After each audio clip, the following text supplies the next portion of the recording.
Hi, welcome to Coffee with the Sarlos. I'm Karen. I'm Kelly. We're on show 3 with Mr. Jim Lennips for our Remembrance Day series.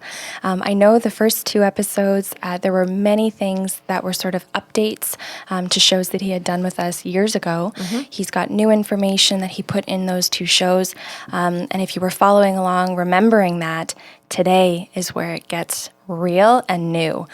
So we hope that you guys enjoy show 3. Again, if you have the opportunity, we highly encourage that you watch the show so that you can follow along with the pictures and evidence that Jim has gathered over 7 years of sessions with Karen. Enjoy. Jim, welcome back. Hi, Jim. Good afternoon. We are on day 3 of I was going to say adventure, and I mean this in a really wholehearted kind of way. The adventure of your grandfather's life, not the adventure of war. Because I know, Jim, we've talked personally before and after sessions where it may be appropriate to say, like, when you're sold on the military, they really sell it as an adventure, right? Yes, it was even advertised as such. Yeah, for many, many years, decades. Oh yeah. And what I want to use the word adventure for is his lifetime. Absolutely. And this is not just his adventure, it's my adventure. So yeah, which is really why I'm doing this, not only to get to know him in this time period, but it also helps me get to know myself. So Beautiful. I've seen such a relationship over the years between you and your grandpa where this is off topic today, but I've seen, and I won't divulge anything, Jim, but I've seen where he's popped in to chat with you about what's going on currently in your life and shown you that he's present. yeah, it's most wonderful because he's actually being my my grandfather that I didn't have when he was alive. And that has nothing to do with him. It just happened just the way it happened. So I get that. yeah, Same. so this is wonderful. I get that you can have, say, a difficult relationship, we'll call it difficult, or maybe it's just not there because they were dead or they lived in a different country, but that you don't have the relationship you want for whatever reason. Yeah, and then I get that. It's our disconnect came when I joined the military. It's like I pulled the plug on almost all my friendships, not purposely to do that, but it just happened that way. You move into a totally different life. We call it an adventure, but it is a different life. And you live in a bubble, a totally different world, essentially. And since I retired, I've tried very hard to regain those friendships again, because I'm not military anymore. So you leave that one, you have to go somewhere. So and it's been a huge process for me. And in a sense, getting to my grandfather is another one of those friendships that I'm getting back. So and developing, creating. oh yeah. If I've seen it properly, if I've seen it like that way and that's accurate, I've watched the two of you have some laughs over some of this shit. Oh yeah. I've watched your face change in a session to surprise and happiness over some things. And sometimes when he talked about things that were going on in your current life, where I think anyway, you can correct me if I'm not saying this properly, but where it mattered to you that he knew that you were going through something. That definitely does. He's like my go-to person, I guess. And Jim, like, if it had to do with the fact that it had to do with that what you were going through was related to being in the military and coming out of the military and trying to recreate those relationships again, it appeared to me as an outsider that he was the only person that was going to understand what you were going through, because you had to have gone through it. He had to have gone through it himself to understand how hard or what roadblocks you were facing. Is that correct? That is that is exactly what it is. Mm. And that is a monstrous roadblock. Monstrous. Yeah. So in this way, it's working for both of us. I'm getting to know what he would have gone through in understanding what I'm going through. Yeah. So it definitely, this came at the right time for me. So. Interesting. Let's get back to it. Okay. Rock and roll, Jim. All right. So we're gonna reverse just the hair, and we had grandfather captured as prisoner of war and taken to Posen. Now, as I alluded to in the last podcast, records do not show that he was there. There are no records. If someone that knows more than I do, can find these things, that'd be awesome. But grandfather himself alluded to the fact that his name was not recorded. He was not tattooed. He was not marked anyway. He wasn't given any special tags to identify him as a POW. They just sent him there with the other lads that were with him. And they went on their business for the 6 to 8 weeks that they were there. Now, we talked about the Ring of Forts in Posen, and me trying to get you, Karen, to point out which one of these Ring of Forts that he would have been sent to. That was me thinking that he would have been sent to one of these. And he, of course, came out and said he wasn't. He was just outside of that ring, just north of the city, and he referred to the letter B as a clue. Now, B, we also found that the village of Biedrusko was within a range, an army barracks and a range area that is used by the military then and now. And they were housed there, and there is proof of all that there were PWs there. There is another B. That camp was formerly called Stalag 21B, and that's an official designator given. Stalag, camp for non-commissioned members, prisoners of war, that is, and 21 was just one of the numbers. They had more than 21. And B, I don't know what the B could be, because there could be A, B, C, D within that camp designation, all of these places being in different locations as subcamps. So this one, 21B. So further to that, trying to firmly identify that this was the place he went, it is recorded that prisoners there were working on constructing concrete forms and pouring concrete for concrete railway ties. At that time in the war, Hitler had a big push to increase the capacity of his railway system, identifying that this was a major means of transportation, not just to get his captives to the places he wanted to keep them, but to move his troops and equipment forward and to other areas of Europe to keep the war effort moving at a good rate of speed. So in this location, they were creating these concrete railway ties, as well as creating what is called dragon's teeth. And what that is a concrete form, rather large. And what you do with it is you bury it, much like an iceberg, 2/3 of the way in the ground. And it sticks out, I don't know, 5, 6 feet above the ground, and forms a kind of a blunt point. It's rather large and very heavy and quite immovable. It is a barrier to vehicular traffic. So, tracked vehicles, trucks, jeeps, whatever. Certainly troops can move through these things, but they can't bring their equipment with them. So it forms a pretty good barrier. And they were making these things here as well, and then shipping them off to wherever they were needed.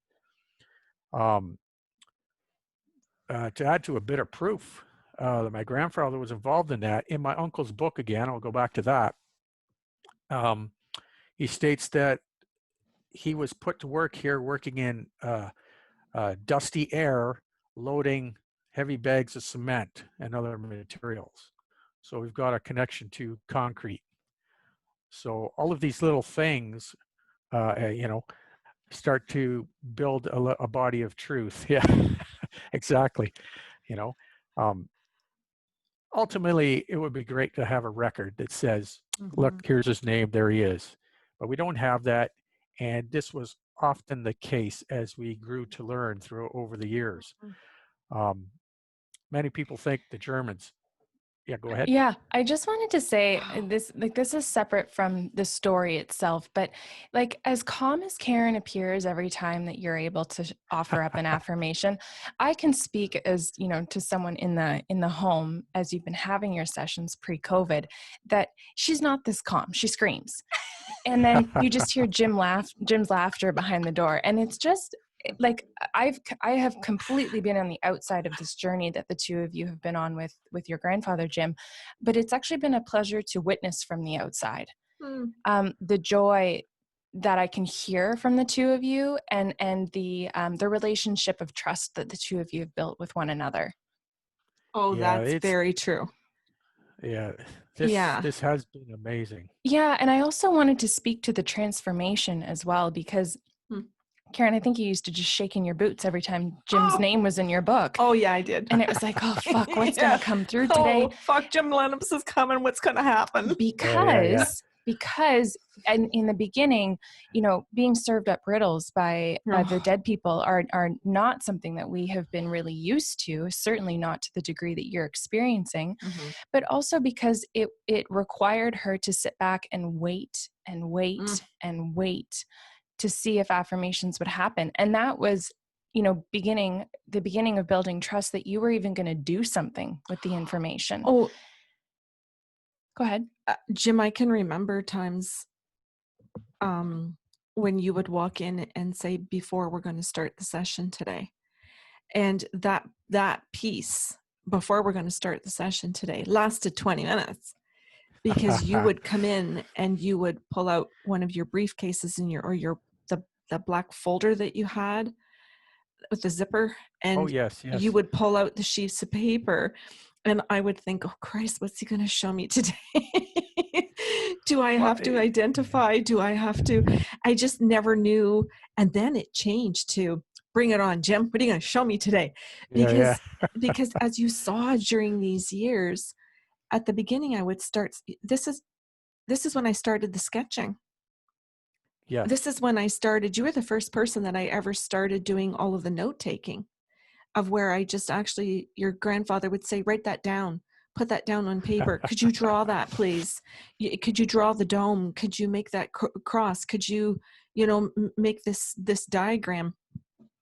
Your grandfather was somebody that pushed all of my gifts. And he did that part. And then, and I would say with your partnership, because you would come in and ask a question and he'd take up the challenge, and he would, and he would say, so draw it. And I'm like, I can't draw anything. And because I wasn't an artist. I wasn't doing anything, but I'd see it all on that shed in the backyard. And you'd sit back in your chair, lean back, and you never rushed me, because, and I don't think I ever once used an eraser. I would sit with a pen mostly, or a pencil, but I never erased. I just trusted that whatever your grandpa was showing me, I needed to put every single little mark down on the page, even if I thought it shouldn't look like that.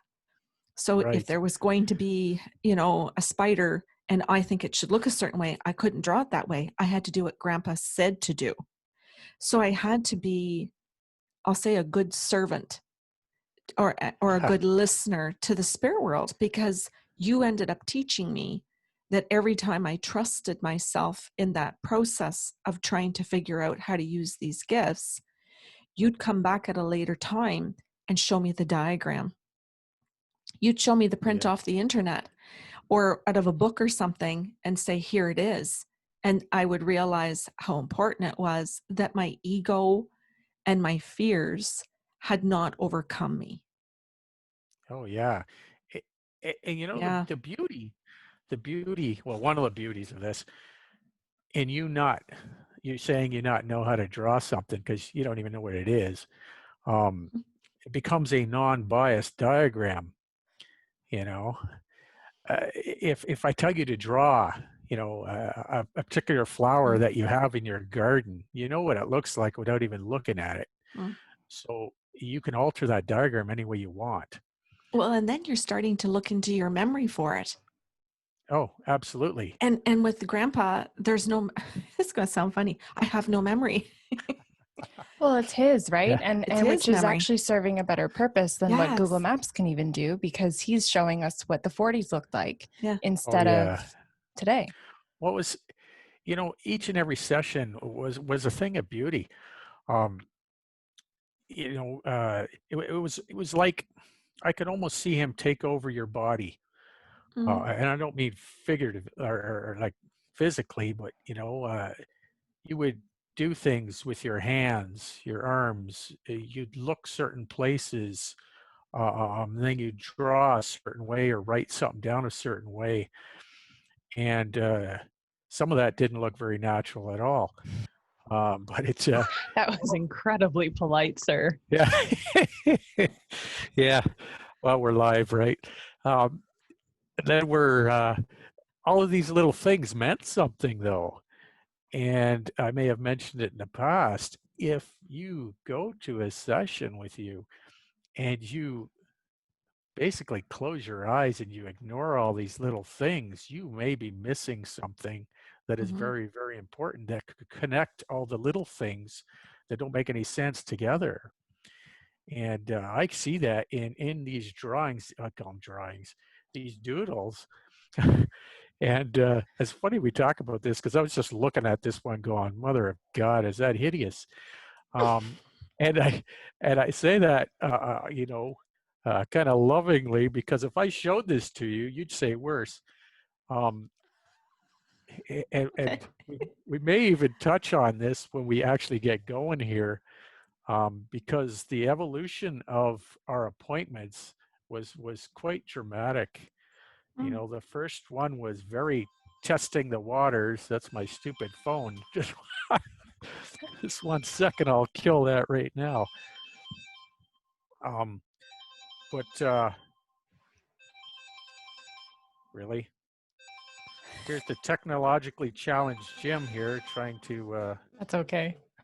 We just watched Epic News Fails Working from Home on Oh YouTube. yeah. Oh gosh, so good. Well, yeah, I can play into a few of those, I'm sure. But yeah, where were we? The evolution of our appointments. The first one is we were testing the waters. I think we were both Mm. feeling out who Mhm. this person was in front of us. Mhm. I had no idea what I was getting into, and it turned out to be the most awesome thing ever. But you know, the way I'd ask questions at the onset was different than the way I ask my questions now. Mhm. Oh yeah. Uh, the way you would respond to my questions is different than the way you would respond now. I learned to ask questions.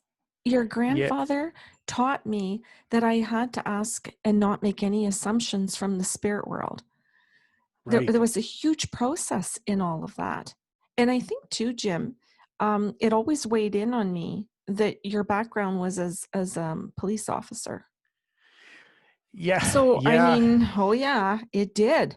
I remember the first time you came into the door, and I don't even know how I found out you were an officer, and that was your background. But once I knew, it was like, okay, so do I ask different questions? I'm assuming he's going to want particular details for things, that the y- expectation is going to be maybe to minutia, and yeah.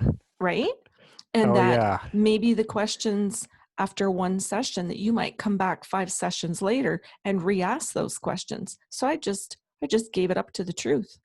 I Right. just gave it up to that. I assumed that whatever the spirit world was going to tell me was going to resonate, and that I never had to worry about any of that. Yeah. I did specifically when I started approach it that way because I was still doing that job and in my head anyway. And very direct questions, the way I would question anybody, but very quickly recognized that this was neither the time nor the place for that approach. There were things greater than this whole me thing working here. I mean, I could ask any question I want. If he didn't want to answer it or answer it the way I wanted it, I wasn't going to get it. And there was no amount of, thumb screws or whatever that was going to make him say what I wanted him to say. So I was taking what I was getting and learning how to come back and re-question those points that I needed to discover. So I certainly changed throughout this whole process, and you know what? It became more and more fun every time. But I was still nervous showing up. We're going on 7 years, and I still get nervous, but it's a different kind of nervous. I think nervous in a way that I'm talking with a person or a spirit that knows what I've done, knows what I'm doing, uh, um, and almost in a way that I find myself not wanting to insult the guy. And it's interesting. You see the chair behind me. I always think he's sitting in it, and I know he has to be there sometimes because I'll have my 10 questions come see you, and every now and then he'll surprise me and I'll answer every one of them without even me even asking them. And so you just kind of sit back and go, oh hell, right? He's running this show. Jim, I remember you coming in sometimes, and you would sit down, and after we went through consent, he would say, I'm not answering any of your questions today. I'm going to talk to you about what's going on in your life, and Right. we need to deal with some shit, Jim. Yeah, And Jim needs an ass kicking, yeah. And it's exactly what he called it. He'd be like, no, you got to deal with some stuff going down, in some other area of your life. And he came in as a grandfather. And Right. it, like, you're my grandson, and I'm going to grandfather you. Yes. Yeah. Sometimes it wasn't necessarily wanted, but it was always needed. So thankful, that's for sure. So yeah, no, this has been an absolutely wonderful journey, and I'm sure it's going to keep going that way too. Learn something new every day. Quite miraculous. And this whole thing, there's stuff. World War II, big subject. God, there's stuff I never even considered, happened that I had to look into. And it wasn't always because it had something to do with him, but for whatever reason, it steered me in that direction, and I got to learn that little tidbit about the war, about that time period, and it just made the bigger package that much better. You talk about learning about his travels here and his experiences, really how flat and one-dimensional that is if you don't know what happened around him that maybe caused this whole thing to happen in the first place. And the sights, the sounds, the smells, the reactions, everything makes that a real story, more of like a movie on paper than just reading a book that says, okay, on this date I got arrested and I got sent here, and then when I was there I did this, and then I went here, and then I went here. Right? I'm tuning out. It's like I'm reading Wikipedia, and I'm done in about 5 minutes. This is more of a real life story that is put in a way that makes you feel like you're in it, and that's really the beauty of this. So can't be better, really, other than maybe being able to see what you see, Karen. Sometimes I sit there in that chair and I go, oh, I'm going to remote view, and I'm just like, well, just send some of that shit my way.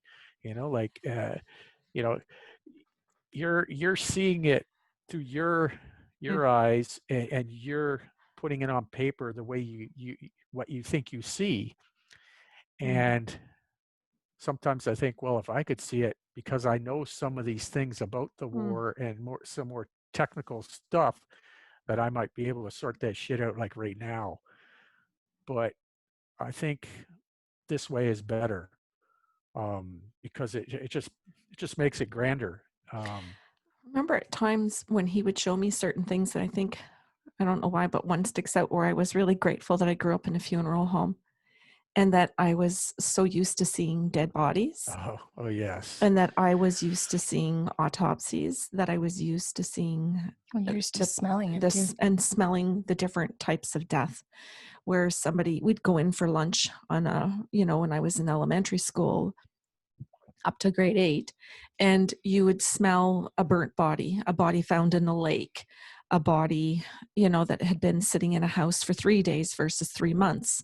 And I just, like all of those, and then you'd still eat your lunch, but you'd smell these things.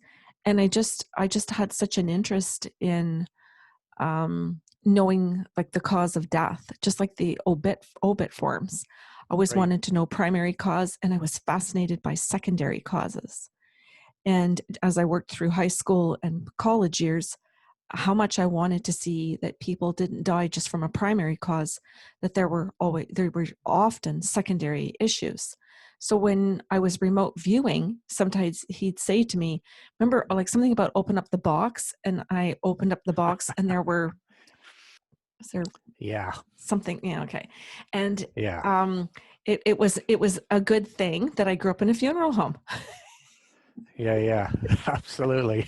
Right? Like, and I was able to describe it, be technical about it, and move on instead of feeling distraught, and that Yeah. I wanted to stop. Definitely beneficial because, there were times when I'm like, I don't even want to ask this Mm-hmm. because I knew I was going to send you somewhere that I wouldn't even want to go. Yeah. And the reality is war is not a pretty thing. Yeah. And to eliminate that from the story doesn't really help the story any. I think you need to understand, everybody needs to understand that people die and people die horribly. Mm. And that's part of it. And that's a lesson in itself. So to wipe that out of this process wouldn't do him any justice either, because he saw this stuff, he went through this stuff, and after all, this is a story about him. So that needs to stay. So unfortunately, we had to go there, and we may have to again. Who knows? But yeah, Well, I think that's important because you're talking about knowing him more now than you did when he was alive, yeah. and how withdrawn he was. That this time in his life was not spoken about, and when we want to know why, right? As family members, one of the biggest things that we see in our clients is, how come I wasn't enough for them to come outside of their own trauma, Mm. right?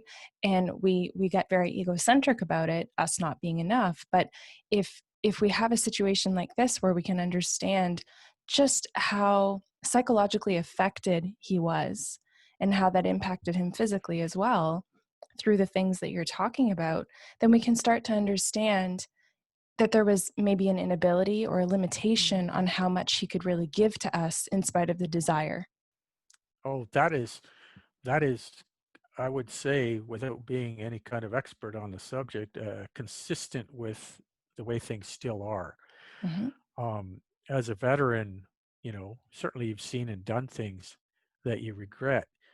Um, you choose who you're going to talk to about it, if you're going to talk to anybody at all. And Mhm. there's no telling who that's going to be. You'll get a feeling and you'll just say, you know what? I think I can talk to this person. You'll go through 10 therapists. Now I'm out of here. It's just there has to be the right connection. Mhm. And I think certainly with his immediate family, um, he didn't talk to them about this, any of his travels, none. They know nothing about this. And I don't think they wanted to know either. And sensing that certainly would not have helped him to have any discussions about his time. And he would have needed to do that to release some of that crap that he was holding inside. I think he did a lot of that with one of his brothers, and there was one a brother-in-law, in fact, that was in the same unit as him just before he joined the war, and they stayed in touch afterwards. So I know there was some communication there, but none of that made that back to the immediate family. And which is why this whole time I've been doing this, they have nothing to offer because they don't know. They don't know, and quite honestly, they don't want to know. I think it's water under the bridge. We're going to forget about it. Complete dishonor to the man. I'm sorry, that's the way I see it. Here's somebody that did something not normal, and to ignore it as, yeah, he just had a regular life, and he was our dad, but we don't know who the hell he was. That's incomplete. That's incomplete to me, and that this will hopefully change that, at least for me. They don't want to know about it. They continue to not know about it. That's their issue, right? So it's just sad that that has to go that far. You know, it's been so many years. What are you talking? 80 plus years now. You know, you would think that maybe there would be some gap in your life that you'd want to fill with something about your dad, right? So, because I know they didn't hate him, so, but that's just the family dynamic, the way that all turned out. I think that is for other families too. Oh, certainly, Yeah. certainly. With less extreme situations. Anyway, back to you. Back to me, back to this. Okay, all right. So, yes, I am confident that grandfather went to Posen, went to Stalag 21B for 6 weeks, got returned home. Hitler released all the Dutch, the French, the British that were in the same camp as my grandfather was. They did not get to go home. He just favored the Dutch. So these lucky buggers got to go home, see their families again. And as I said before, most of them did not play by the rules, and they decided to fight the German occupation anyway. And whatever happened, happened. So it's good they kept fighting. I like that. Yeah, and incidentally, if you want to go to Google Earth, you can find this place. You can still see the little village. You can still see the training area, old buildings, barracks, all of that. It's all still visible. So that's kind of cool to see. So from here, we skip through the fact he joined the resistance. We're going to move through all that because that's a massive story on its own, needs its own time. And in late 1944, he gets arrested and he gets stuffed onto a train, sent to a place he does not know. We talked about that in the last podcast. So we're going to pick up with him getting off that train. The train stops. He doesn't know where it stops. There's nothing there. There's a truck outside the train, people on the truck. He gets pulled off the train. The people that are on the truck get stuffed back onto this train. And the train leaves, heads off somewhere, and he leaves in the back of this truck. Does not know where he's going, does not recognize anything. They end up going down a little road, and I mean little road, to essentially the end of the road. And this is what is called the camp. We're going to call it the camp. We discussed what camps could be earlier on. This is going to be one of those camps. So when he tells us this, of course, the first question is, what camp? What's the name of this place? I don't know. And then he segues into, not all camps have names. This turns out to be one of them. This camp did not have a name, not an official name. Okay. So I can't just go on Google and type this thing up and learn everything that took me over a year to figure out. So we got another mystery. All indications at that time in our session was this was not a big place, not a big place at all. So I came in for a session, Karen, and I asked you, I need to know about this camp. This is a pivotal piece of this investigation. And he ended up taking you remote viewing. He started walking you around the place. So you got to see this camp, which was absolutely magnificent. This was by far the most significant time you remote viewed for me and was an absolutely miraculous job.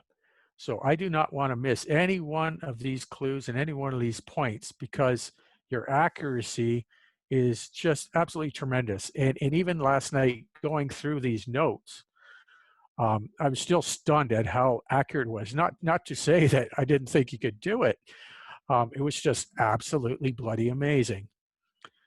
Now, the one thing to remember is he marched you around the camp, but he also described it as I would see it today, not in 1944.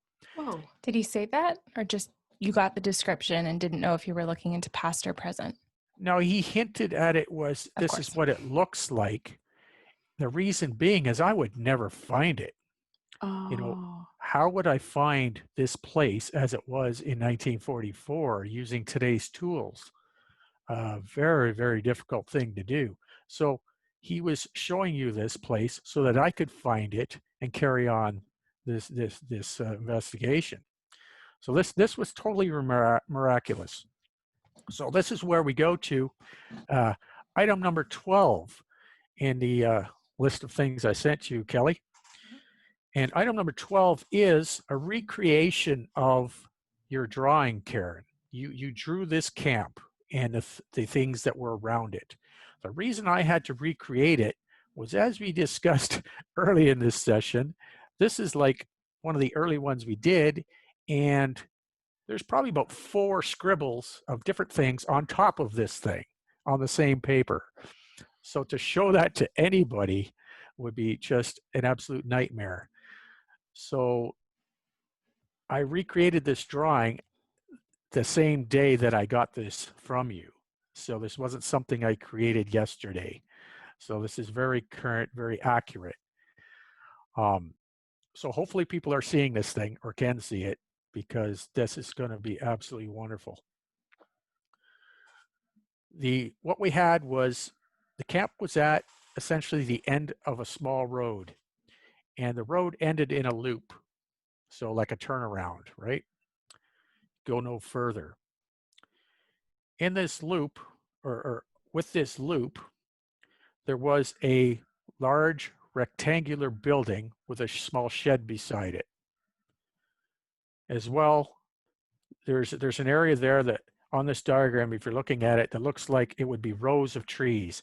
He described them as rows of small trees, like you were planting trees all in a nice cute row. Beside that, there would be a small field, but larger than this row of trees. To the back right corner of the diagram, there's a treed area. And through these trees, he identified a path. So there would be a path going from this field through these trees. That's a very important piece as well. Then above all that, you drew an arc, just a simple little arc. And he called that a river. Now me, looking at that river, I would never draw a river that looked like that. That's not a river to me. But you drew it that way, and apparently there was a reason for that. Beyond that river, you drew a little thingy, called this a mountain. There's mountains beyond the river. Super technical. Proud of you. Yeah. Oh, yeah. However, when I got this, I just like, oh, let's end this thing right now. I want to go home and try and find this. Of course, we had more going on that day, but when I did go home, I started into, all right, where the hell is this thing going to be, right? Europe's a big place. We still don't have any idea where this is. So of course I looked, never found anything. Came back for another session, and he threw out the letter L. Now we've been getting letters throughout this whole thing, one stupid letter. Mm-hmm. He threw out the letter L this time as a clue. Nothing more, just L. So I wasn't sure what to do with that. We identified that the mountains, he couldn't physically see them from the camp, but it was to know that they were in the distance beyond this river. So now I'm just looking over at my notes here because I don't want to miss any of this. This was a place that he said both the people in the camp, which there were never more than 15 people in the camp, 15 prisoners. So this is small. But all the prisoners, of course, they didn't like it there, but neither did the guards. So that's another indication of just what kind of a crappy little spot this was. We dove into who the guards were as an indication of what kind of camp this may be, because different camps were guarded by different army personnel. And they were identified as having the eagle on the uniform, which is okay. That's very German. The uniforms were a grayish green in color, which basically means they're a Wehrmacht, regular German army soldier. So if it was black uniforms, we know we were into a very, very nasty place, because that was worn by the SS, and they generally were camp guards for some very shitty locations. You know, Jim, you're rhyming this off like it's common knowledge, and I'm just thinking, like, that's not a given to anyone. Like, Sorry. no, that's no, don't apologize. I don't find that you're rushing. That's not why I'm saying it. I just, like, this is just as fascinating to me that you would just know this. Well, Yeah, I find it cool. It does come with years of research and watching some horrible movies.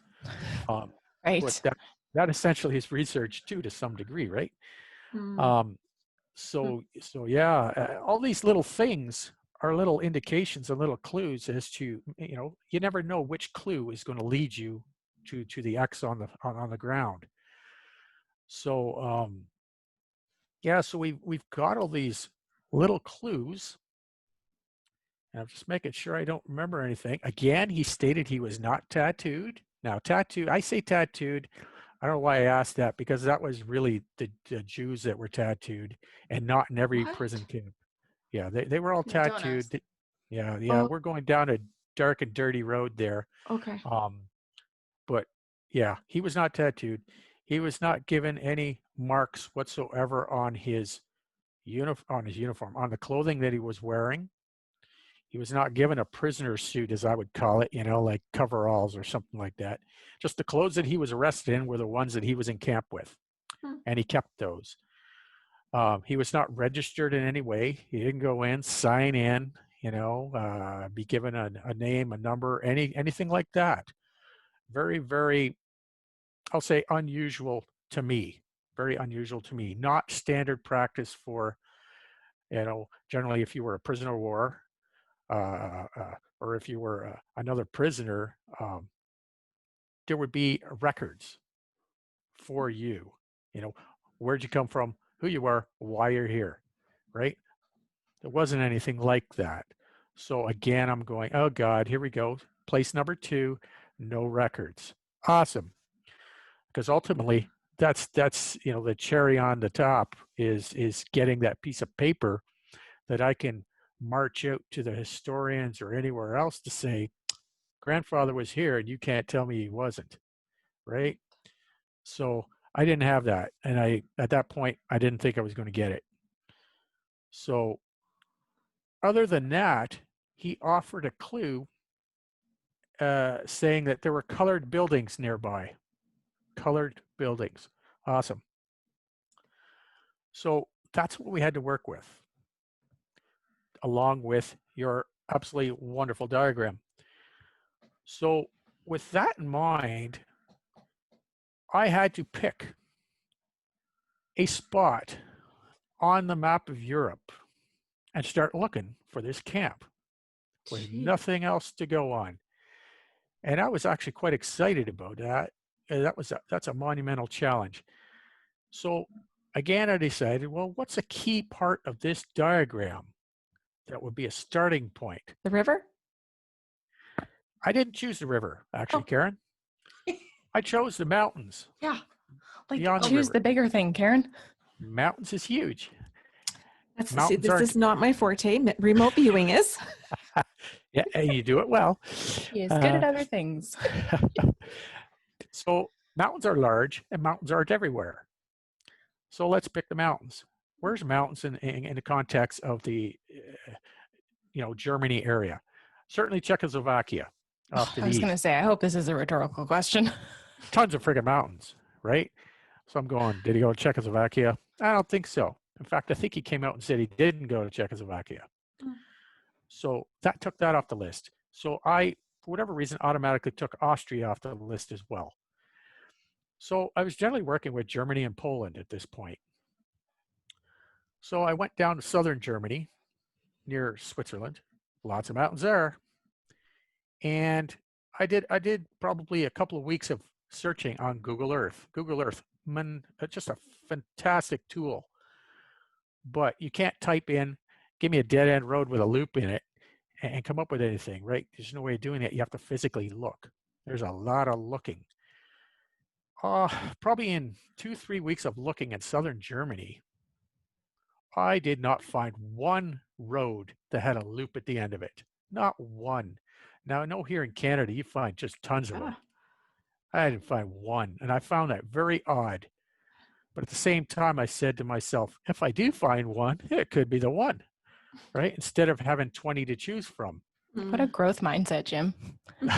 Well, hey, so I'll take that compliment. But anyway, I changed from southern Germany, thinking about the time frame, late 44. Again, we talked about this. Allies are pushing north through Italy, not thinking they're going to send any fresh prisoners to any place close to the southern border when that's the next area that could be compromised. So I'm thinking more central Germany. No, I couldn't find any hills to my liking in central Germany. So then I moved into Poland. And I spent a lot of time in Poland because there's a lot of hills and a lot of mountains in Poland.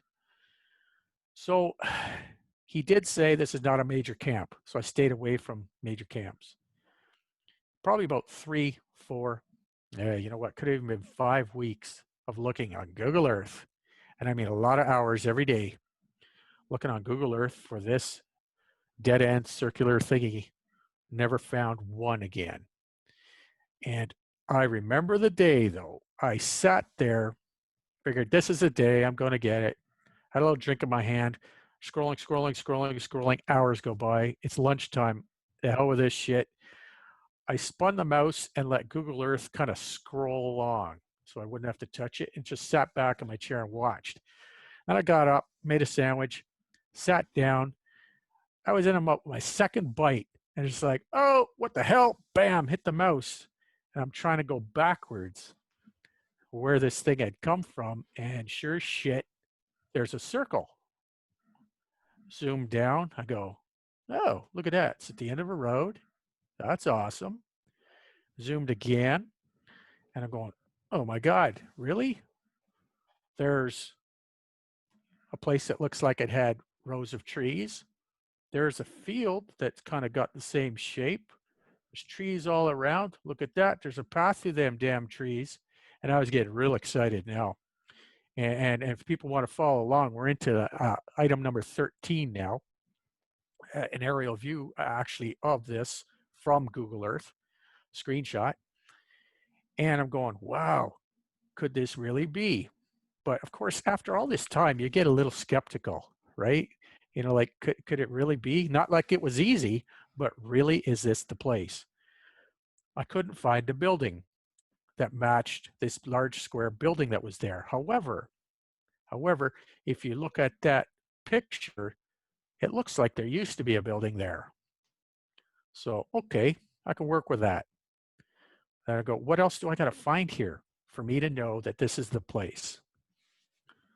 So let me make sure I go through here. I look up and I go, there's a river. There's supposed to be a bloody river. So I dig into my little box of maps and stuff that I've been collecting over the years. And some of them had nothing to do with anything at the time. I come up with this aerial photograph and I go, okay. I've got an aerial photograph that's taken from a long ways up. Okay. Reconnaissance plane was flying a long way up that day. I go, this place is on this map. Okay, cool. Oh, look, there's a river. So I go on Google Earth and I scroll out and I go, there's that damn river. That's amazing. And then I look even further beyond the river in the distance, there's a bloody mountain range. So now I'm like, this is absolutely amazing. We're hitting on all spots right now. So I can't believe how excited I am at this point, because this was getting quite discouraging, even though it was still exciting. So I go, okay, now we've looked at number 14, the aerial camp. I'm going to go and talk about that for a second. If you're pulling that one up and you're looking at it, there's a circle. Inside that circle is where this location is. Looking to the left, you will find that river. If you look at that river is the same shape as that arc that you drew, Karen, on the paper. So drawing the river that way wasn't so silly after all. It is exactly the same thing. Nice sweeping flow. Beautiful thing. You won't see the mountains on this map or this picture because they're further off. So river, we've got that one nailed down. Excellent. But I needed more proof. I needed to nail this one down. This is a very important piece of this whole puzzle, this camp. What it was, what amazed me, he said he was not in a main camp. However, just on the other side of this river, and I mean just on the other side of the river, is Auschwitz Iii that was renamed to Monowitz. Absolutely massive facility, lots of crap going on there. Auschwitz Iii is like a couple of city blocks from Auschwitz I. So that's right there too. We're talking within 10 kilometers of this location that he's pointing us at. So he may have not been at a major camp, but he was certainly next door to one. And of course, just not that far from Auschwitz I is Auschwitz II, which is the one that people refer to as Auschwitz. That's Auschwitz-Birkenau. That's the one with all the huge fields of these large buildings where all the people were kept. And of course, the crematoriums and all that stuff, all the nasty is essentially Auschwitz II. And that is right next door to this location that he's showing us. So that kind of got me very curious as to what the hell this camp was, what its purpose was, and why, of all the places he could have gone, he went there. There had to be a reason. So again, although I'm confident we got the right spot, I'm looking further. So we're moving on to item number 15, which I managed to find a 1942 map of that very area. And the beauty of these old maps is they don't do maps today like they did maps back then. And in fact, now most people use electronic maps. But the maps back then, they put the individual buildings on the maps. Really? Another phone call. So anyways, I get this map, and this is a zoomed in portion of the map, so we only see the area I'm interested in. And on this map, you find the road.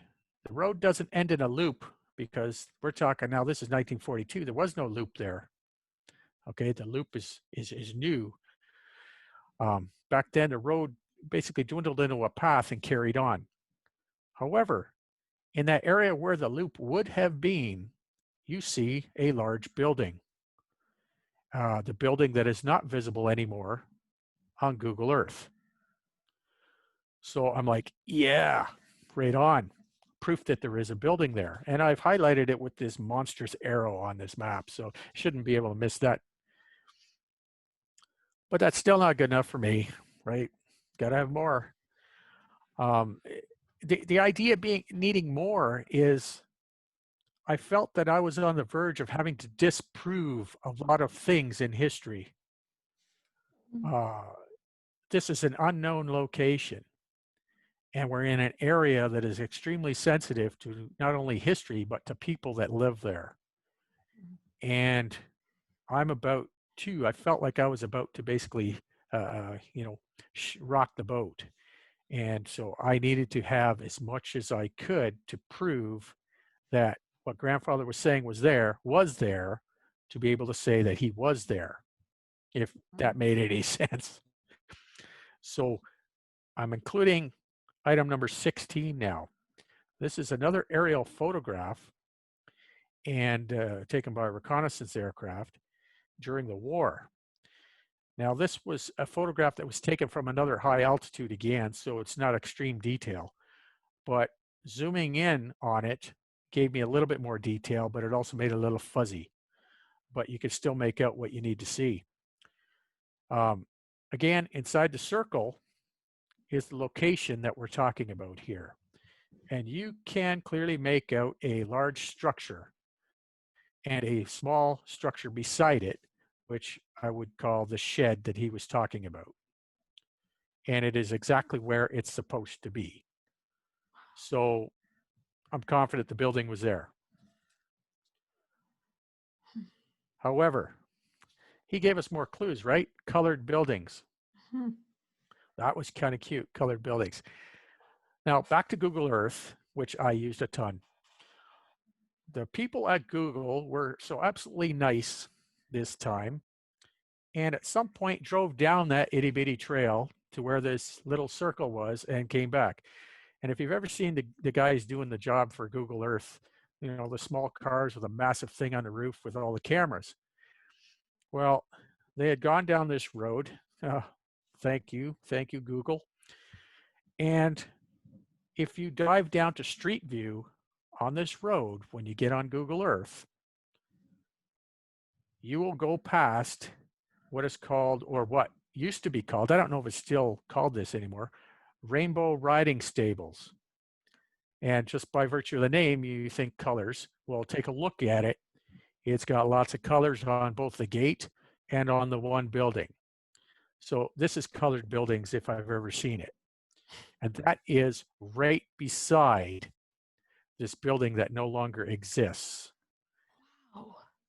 So, I mean, I don't know how many pieces of evidence we've got so far, but there's quite a few. Absolutely magnificent. Now, this one I did not include. This one you can see. I'm actually going to give the coordinates to this location. So people can get on their own time if they want, fire up Google Earth, punch in the coordinates and see for themselves exactly what I'm talking about.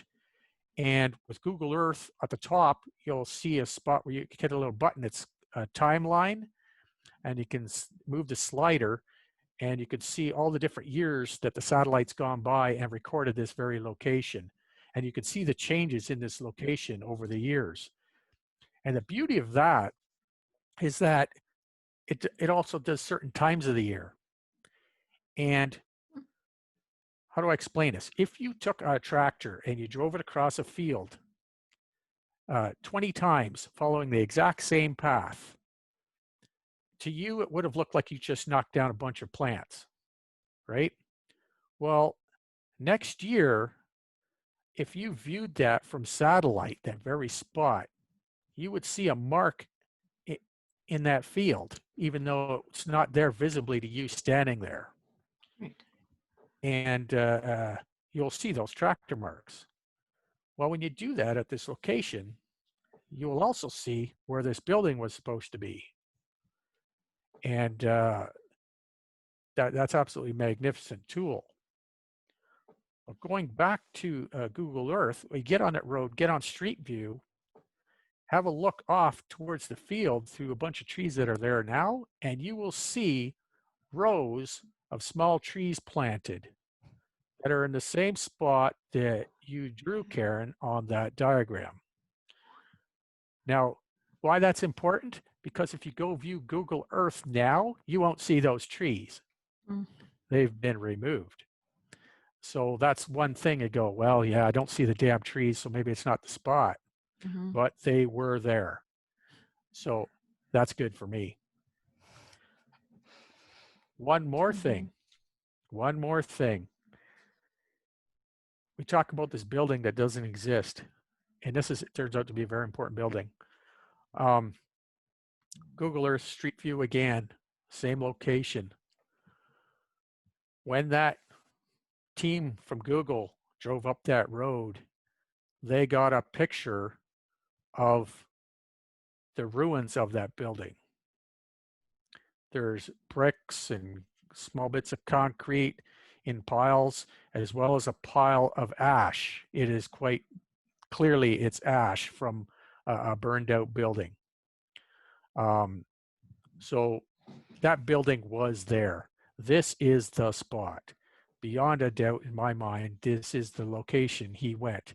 There are far too many pieces of evidence that line up here with this diagram.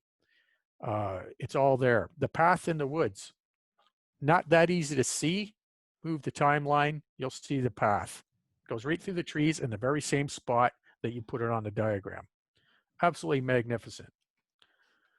The circle, the little circle at the end, that has changed over the years because the people living there have made changes to the property.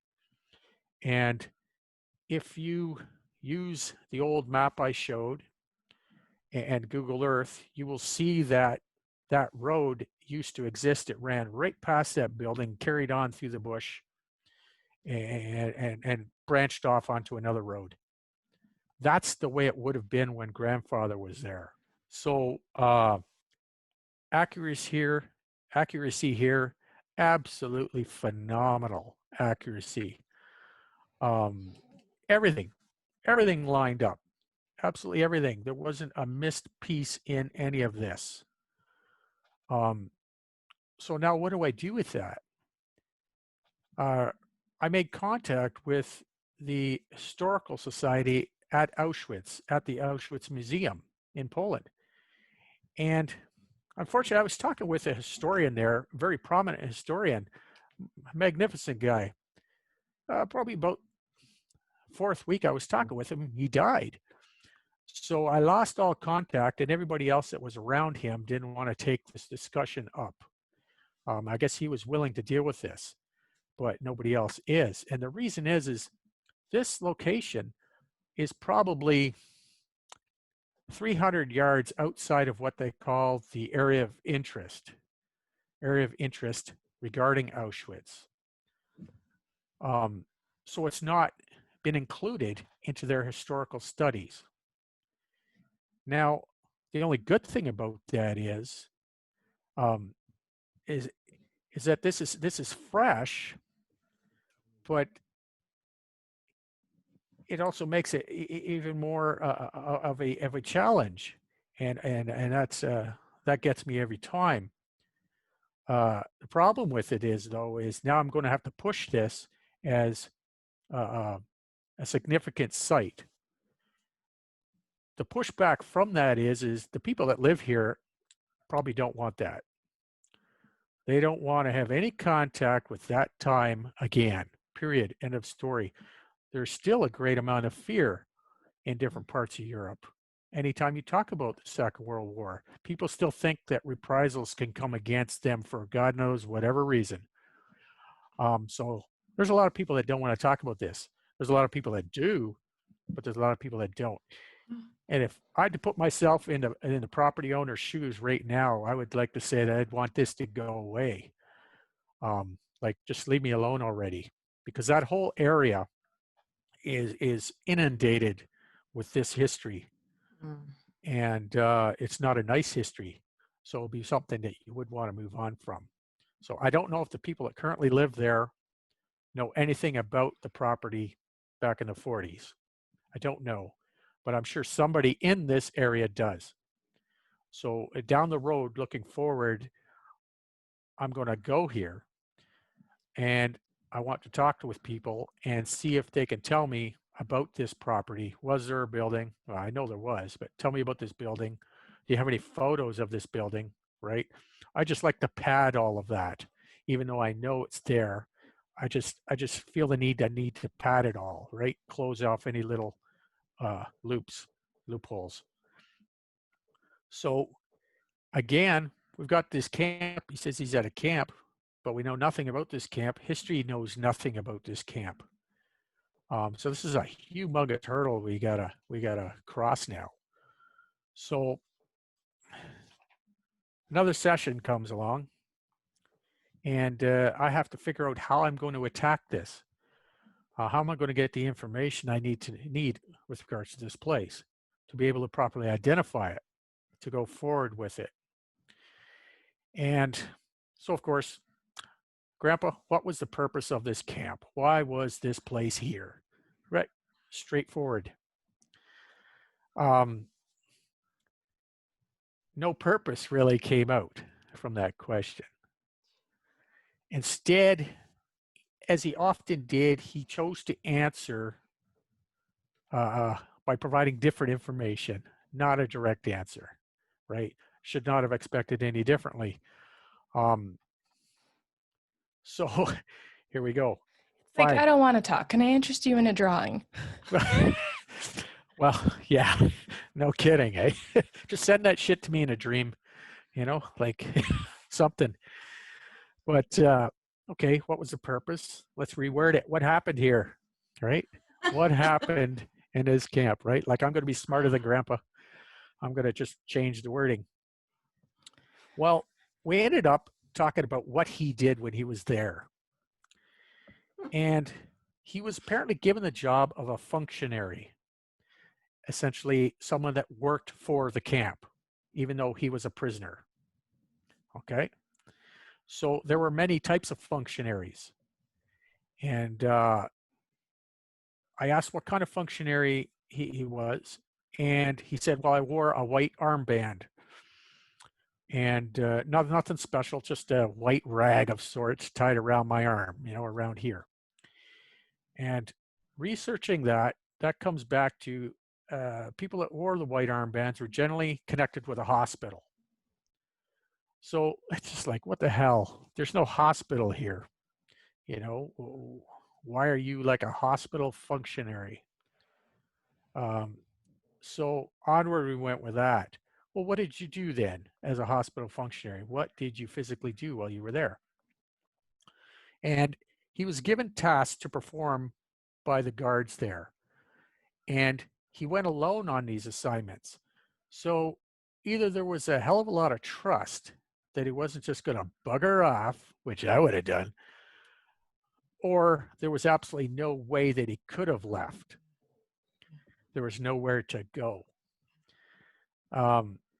So I believe it was the latter, because if he had the opportunity to leave, I'm sure he would have. So he's off performing these tasks. Well, where are you performing these tasks? Well, if you research this area further, you will find, oh God, there's probably within a 30 square kilometer area around this camp, there's probably 40 camps, all serving different purposes. Some of them absolutely massive, and some of them tiny, like this one. Some of them were mines, coal mines, and which in fact, Yanina Grub is how it's pronounced, starts with a J. It's a coal mine that is just down the road from this camp. Okay, and it's still there today. You can see it. That was one of the places you had to go. Well, what did you do when you went to this place? Well, sometimes he was just delivering packages, delivering messages, and sometimes he was delivering people. And this is where we get into the not so nice things. Sometimes he had to pick up a prisoner from one of these other camps and take him to a different camp, because now they're being assigned to work there instead of where they were, for whatever reason. Other times he was picking up prisoners at these camps, and I'll use the coal mine as an example. Go to the coal mine, pick up this prisoner, because that particular prisoner had been deemed no longer useful. And you know what that means. No longer useful means you're not going to be used for anything else. You're going to be eliminated. So, and that's a nice way of putting that. His job would have been to escort this person either to a truck or on foot back to another location where they would eventually be dealt with. Sometimes this person was no longer living, and he would have had the task of picking the body up, tossing it into the back of a truck, and the truck would go somewhere. Now, staying with that thought, sometimes the somewhere was right back to the camp that he was at. This itty-bitty camp with one stupid building and a shed. So why the hell would you bring a dead body back to this building? Now, the reason I ask that question is, down the road, you got Monowitz, a little bit further, and I mean, just a little bit further, you got Auschwitz. They got crematoriums, and they're being used every day to burn bodies. Why would you bring a dead body back to this building, right? No crematorium here. What are you doing with his body? Why is it here? And that remained a question for quite a while, actually. And it plays into trying to figure out what the purpose of this little camp is. So that was one of his assignments to do. And he came right out and said, I absolutely hated going into that building. Despised it. And he was also not allowed to go into this building unless he was invited to go into this building. It's off limits. So there's something in there he's not supposed to see. Yet periodically he's bringing bodies in there. If not, throwing them in this shed, apparently. They stacked them up in this shed. So maybe we should have a little disclaimer here saying some of this content is not pretty. But it is what it is. So clearly his job is not very nice. Not very nice at all. But he came out and said as well, he had no choice. You do this job or we eliminate you. You do this job and we're probably going to eliminate you anyway. The idea being that we leave no evidence behind, right? And much like they did with the prisoners that were given the similar tasks in Auschwitz to bring people into the crematoriums and then go through their belongings while they were being gassed. These people had knowledge that this kind of event was taking place, and the Germans were doing everything to hide this. So eventually their turn came and they were stripped of their position and they were tossed in the crematorium as well.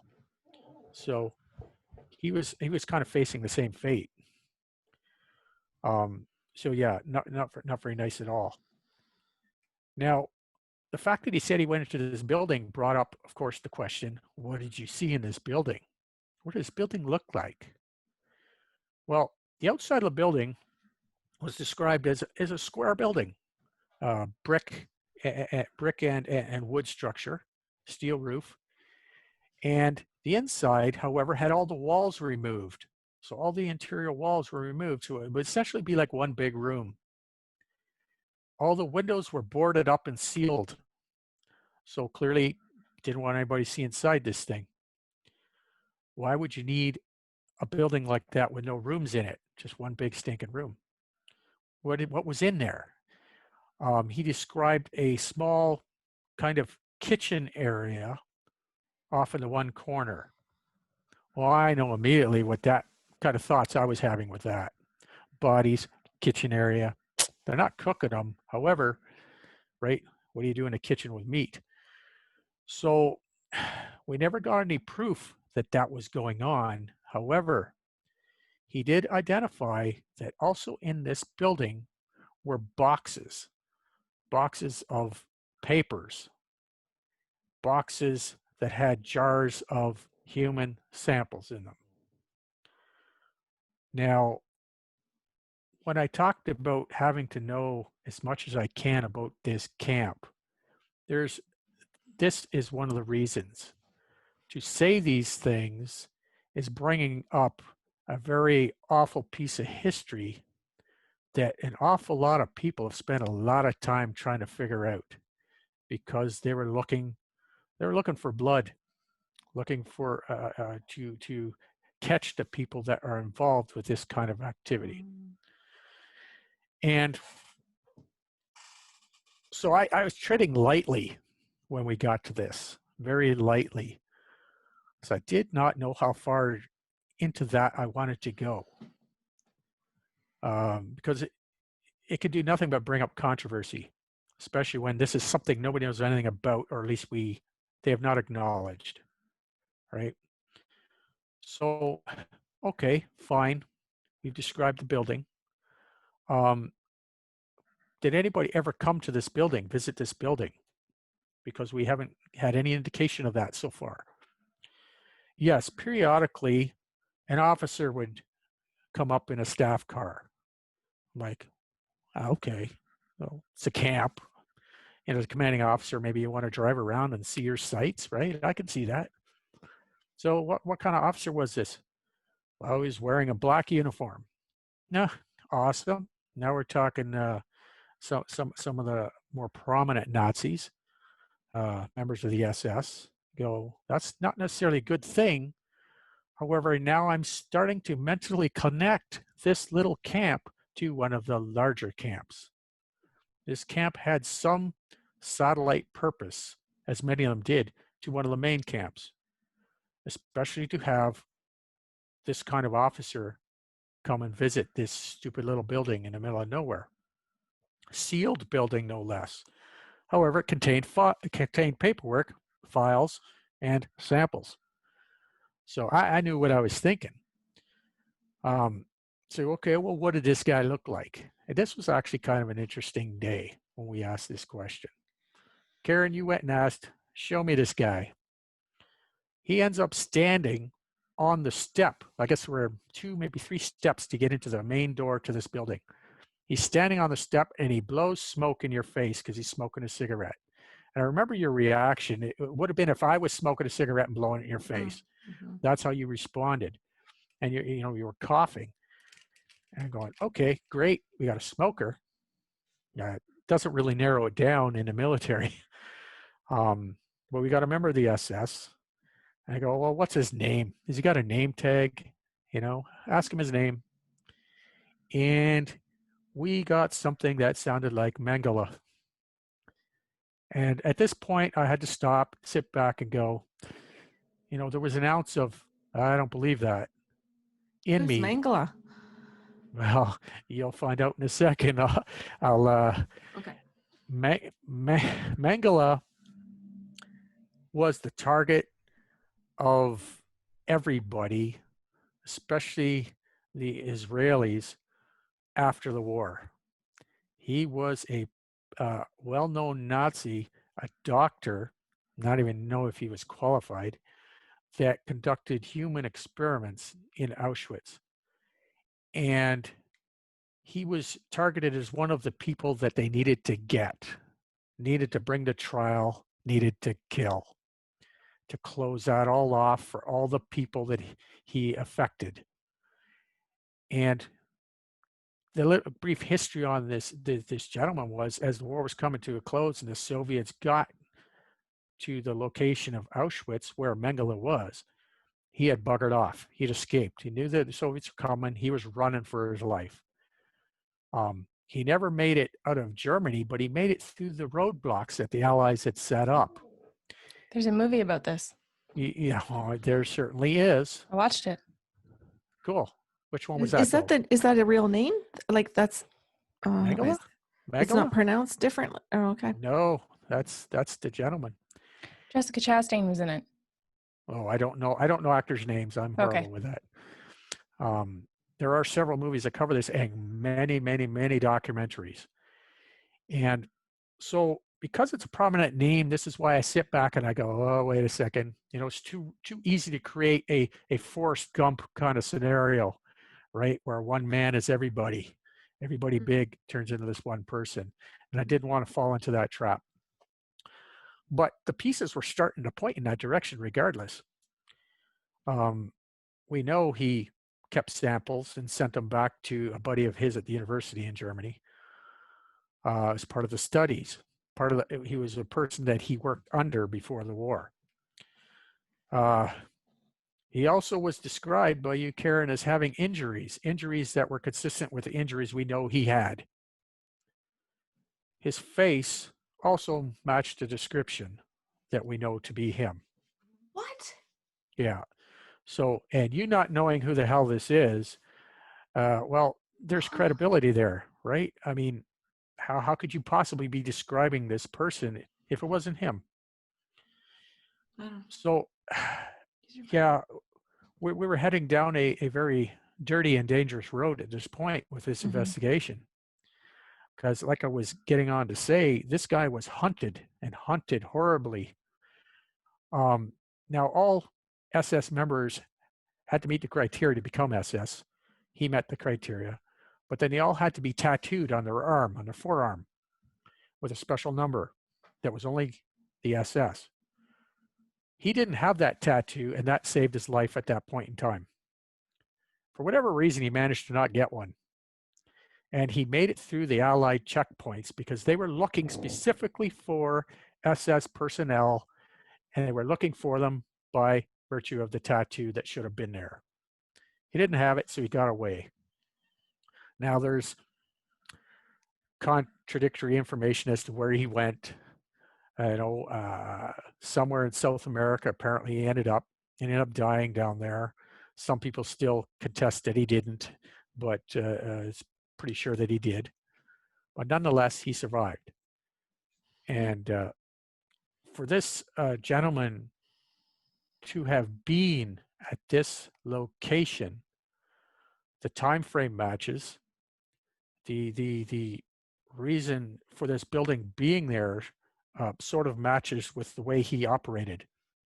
But this would ultimately become a location that nobody knows about, where evidence of his work was stored. And that is why this is dangerous. So that's not going to stop me, but it might change the direction I go with it, right? So we have him being there. We have a better description of this building. So now we start to develop more of a purpose as to why this camp existed. Go back to the bodies, bringing the bodies, throwing them in this little shed, sometimes bringing them into this building having a kitchen.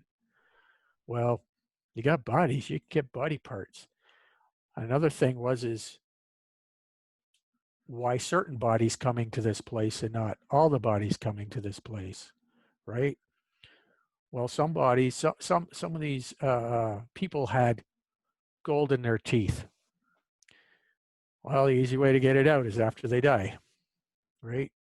And that was a common thing, even in the crematoriums. They'd be yanking the gold out of the teeth. And this all got melted down and turned into money for the German war effort, or filled someone's coffers, right? Maybe Mengele had his own personal storage going that nobody knew about, and he wanted it that way. Who knows? Don't know. But he had his own little stash by the sounds of things. So that makes this a very interesting place.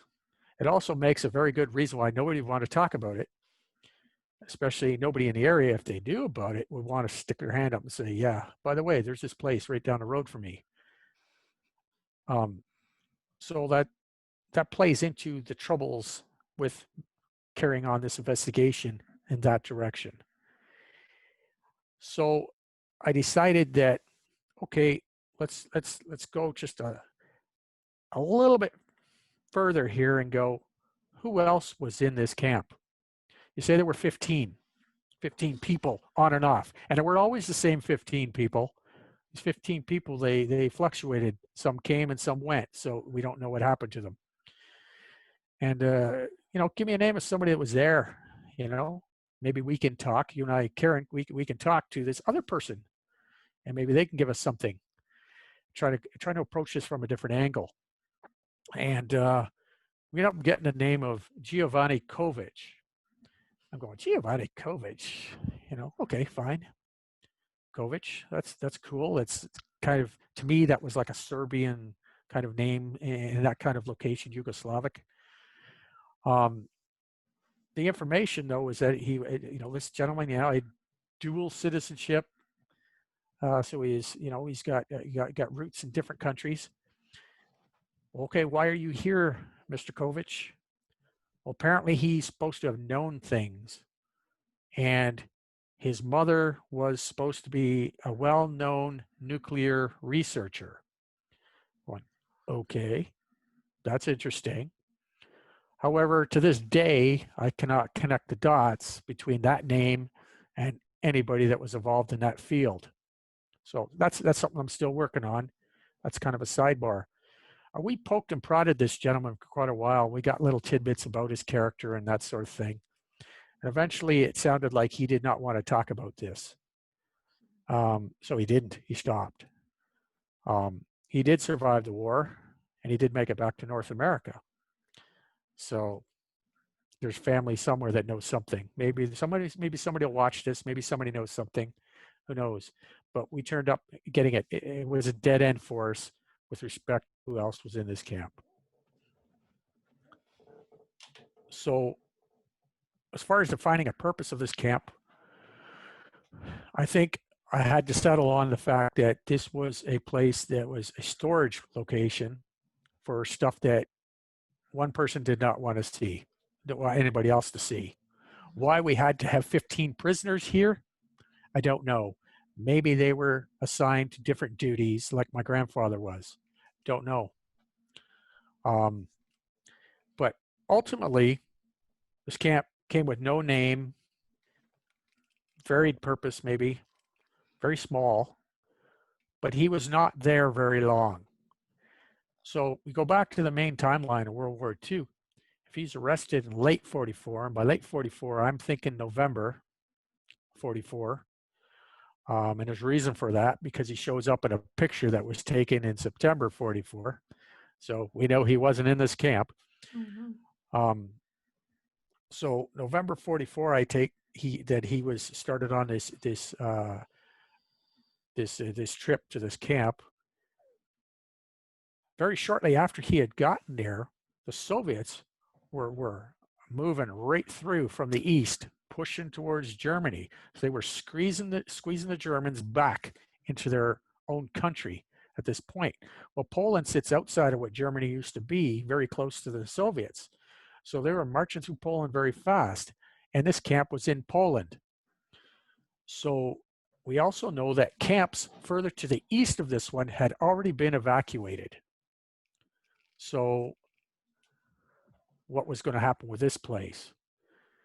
Now I have a date somewhere, and I did not write it down, but it would be in late December of 44. No, sorry, early January.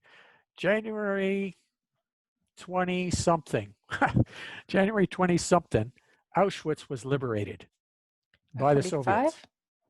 Yes, 45. So that would be 3/4 of the way through January 45. Auschwitz being liberated, formally liberated by the Soviets. This camp being 10K before Auschwitz in the Soviets' track. Somewhere in there, things had to happen. So grandfather highlights that and says, well, one day the Germans burned this building down, which is why it's not there anymore. They burned it down, and the next morning they were gone. We all got up from wherever they were sleeping in a field, I guess, and the Germans were gone. There were no guards. Now the camp didn't have fences, so all they had to do was walk away. However, the mentality of a lot of them is this was their sole provider in life now.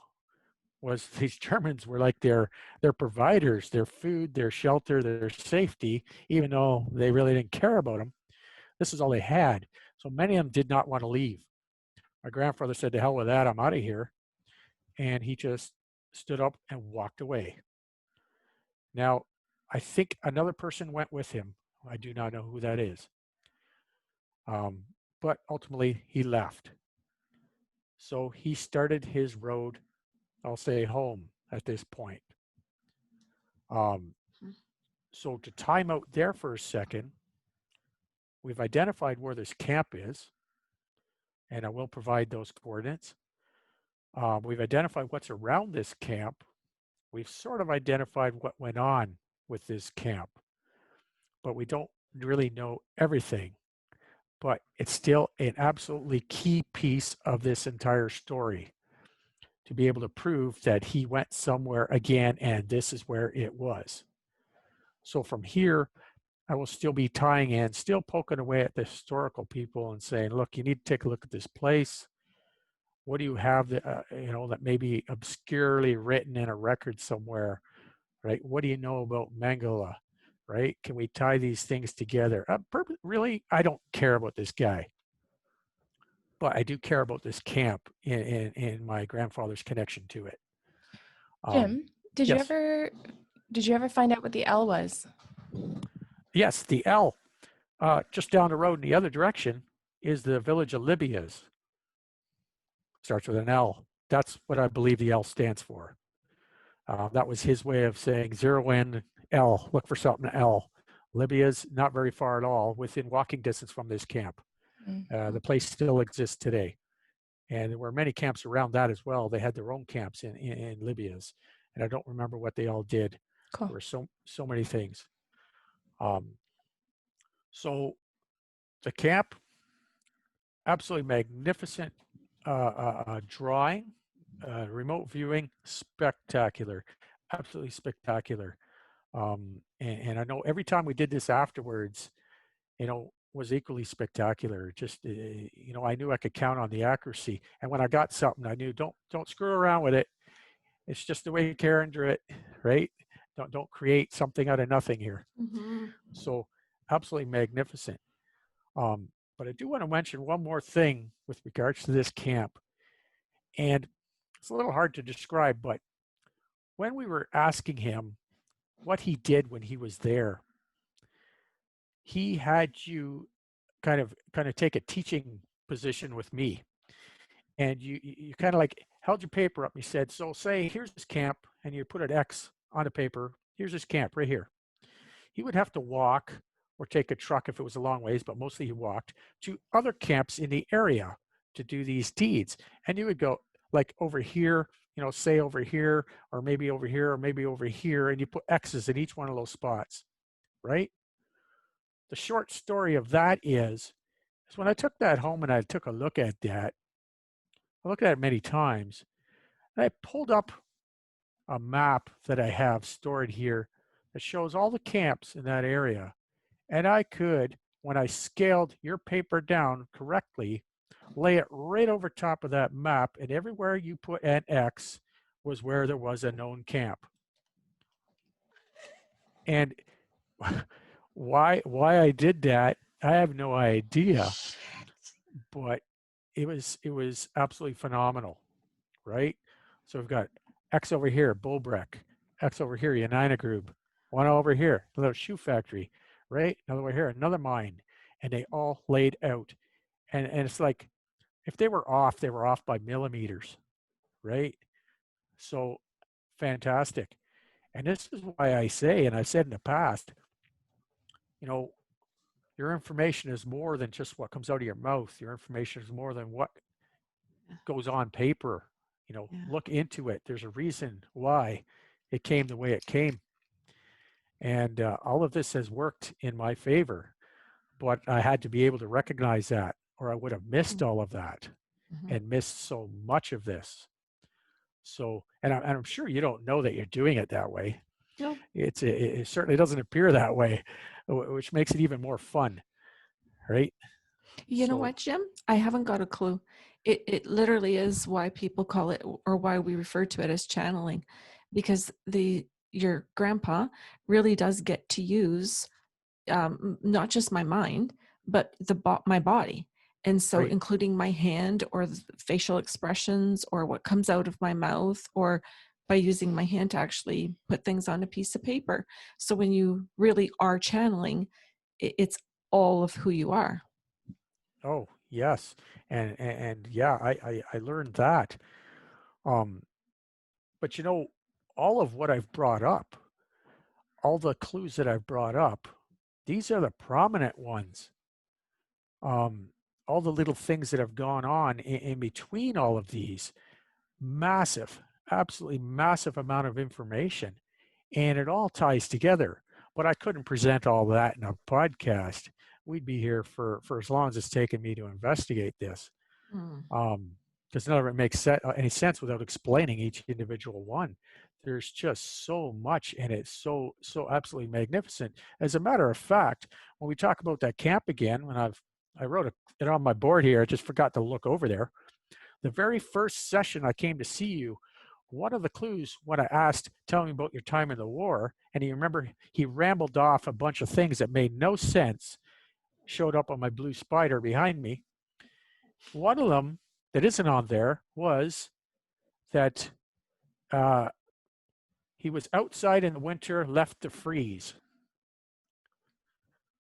In this camp, he would have been there in the winter, outside. He does not get to stay in any building. He was left outside to freeze. So the very first day, he touched on this, and that all came full circle. And now we've got a place to put that clue, which is right in this camp. So this, again, makes it even more important to take this large book here of 70 some pages of notes on our sessions with regards to this investigation and keeping every single one of them, and such that when I get a clue, like say today I did a session with you and I get notes, I look at that, but now I have to go backwards. And I got to go through all of these, if I don't remember them, all of these to see whether there's something that ties in with the clues I got today. Because this is just one more dimension in how he's presenting these riddles and clues. So you have to be aware of all that, which is even more magnificent, which is why I keep these diagrams that some of them look absolutely brutal. And it's like, I'm not throwing that shit out because that's going to mean something somewhere, someday. Can we grab the coordinates of the camp? Yes, we can. Let me see here. And I'm actually, you know what? I'll send them to you, but I'll also read them out here. Yeah. Okay. Now, with GPS, it's GPS coordinates. So we're talking latitudes and longitudes here. Okay. You So telling we've us got- or the listeners? I'm telling the listeners, right? Unless you're that interested, but I can send you the link and you can go right there.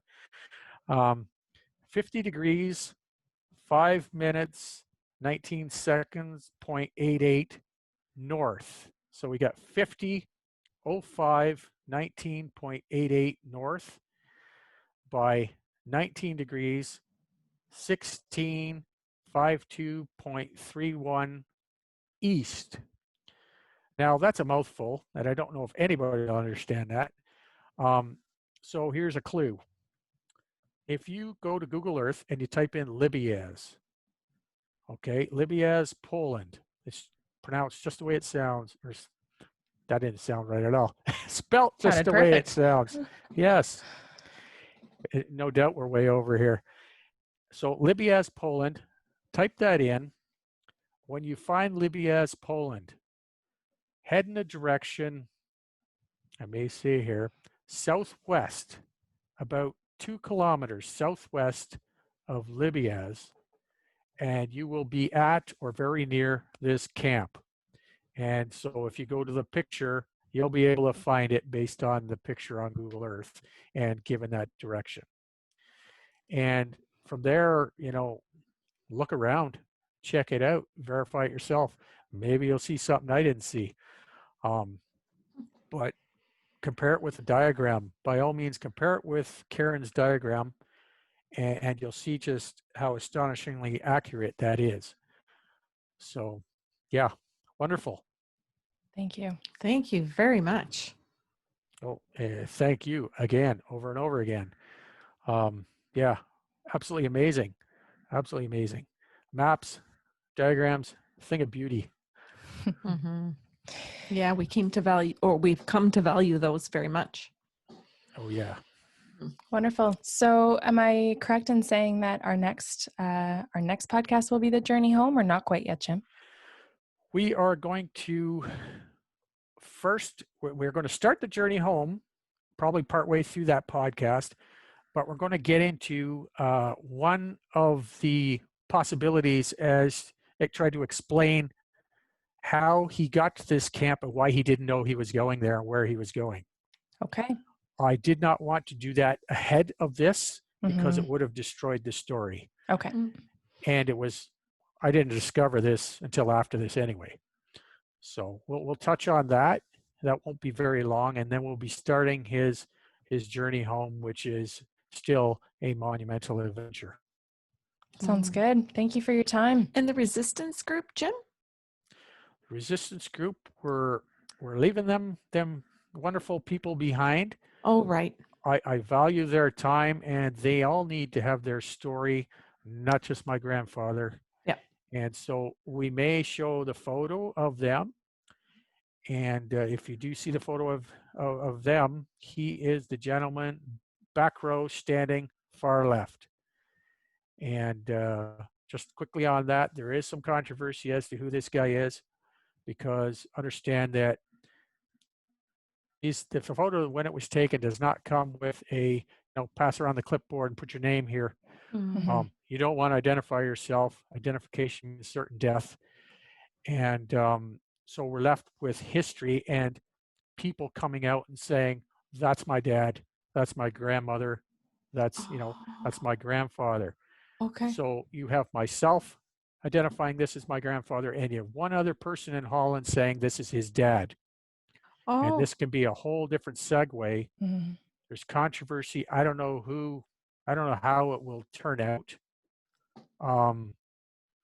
But I know what I have for proof. I have no idea what he has, because he won't offer any, Mm. which makes me Jim, question it. am I Yeah. remembering correctly when you showed me the picture that he identified himself and other people and what they did?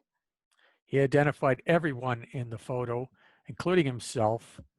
And yes, we talked briefly about what these people did. There was like a pilot or a doctor. Like he Yes. pointed out and said, this was the doctor, this was the pilot. Like he identified them. Yeah, there are two pilots in there from a downed aircraft. And they're he not told us part of that. Yeah, they're not part of the resistance.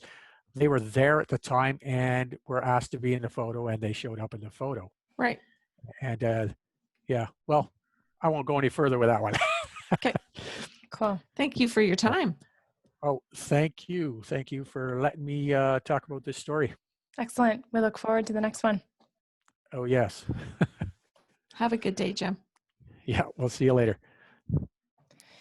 Well, wasn't that a fantastic show? Holy moly. There's two more. We are going to be really working, as Jim mentioned, on getting his grandfather home in the last two shows, and there's so much more evidence and information coming for you. Please stay tuned.